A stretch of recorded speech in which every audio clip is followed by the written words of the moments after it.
we go to New York to watch the Rams and the Giants, and he gets me tickets because I'm a Rams fan, and we know he's a Patriots fan, and he adores Tom Brady. So we have our squabbles over that.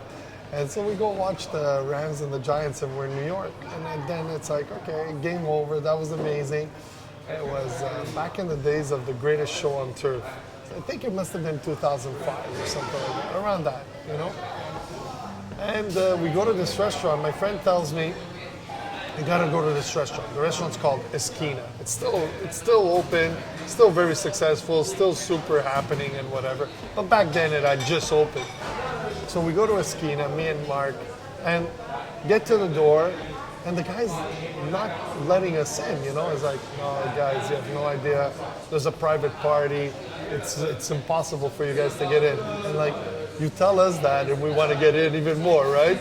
So make a couple of calls, we get it. So we get into this restaurant. Randy, there is no one inside the restaurant.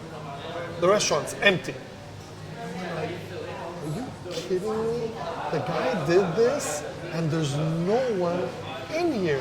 Like, you're joking, right? So it's like, I can't believe the guy did that. So and we're starving. We went to the football game and we're starving, right? The guy gives us the menu. I go, what is this menu? Oh, we're kind of like, because of the private party, we don't have a full kitchen. We only have snacks for you guys. Now we're like, dude, the guy made us wait. There's no one here near. We gotta eat snacks. Like, are we gonna really eat snacks for supper? And we're like, okay. And there's two other people next to us, like two girls, and we're like chatting with them, and the restaurant is empty. So we started ordering like 17 of these snacks because we're starving, right? And it's like, what are we gonna do with a few little knickknacks, mini tacos or whatever they were serving back then? So we're like eating like these snacks and yeah, we'll try this tequila. Yeah, we'll try that tequila. And as we're looking around, and again, the place is empty, we're noticing everybody's like in a tizzy about getting the place ready. And we're like, what the heck are they doing? There's no one near. Why is everybody panicking for this reason?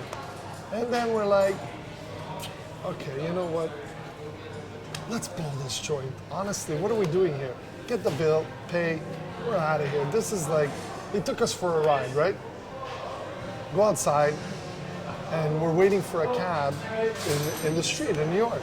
As we're waiting for the cab, there's like a Maybach, a Rolls Royce, and a bunch of other cars that show up. And we're like, what the hell's going on? This is weird. Out of one car, there's Jay-Z and Beyonce. Another car, there was Naomi Campbell. Another car, there was Puff Daddy and everything. They were having like either Jay-Z's birthday or Puff Daddy's birthday at the place, right? The two dummies were like, let's blow this joint. We left like 10 minutes too early. And now we're in the street and we're like, oh my God, Marc, we blew it. We should have been at this party. Like, what do we do? Now we attempt to go back in. No way are we going back in. And now we're both silent and like really truly embarrassed that we don't even want to look at each other because we're like, oh my God. So we go to another club. And the club was like so because everybody was at the other party, right? And then me and Marc are like, two guys are looking at each other. Yeah, this is way better, We're trying to make the best out of this situation. And the place is like 2 on 10 compared to what we left behind. And we're like, oh my God, talk about two nerds who really had no game whatsoever. And that was like one of the great stories that I have. I'm sure Marc's gonna start instantly laughing the minute he hears it.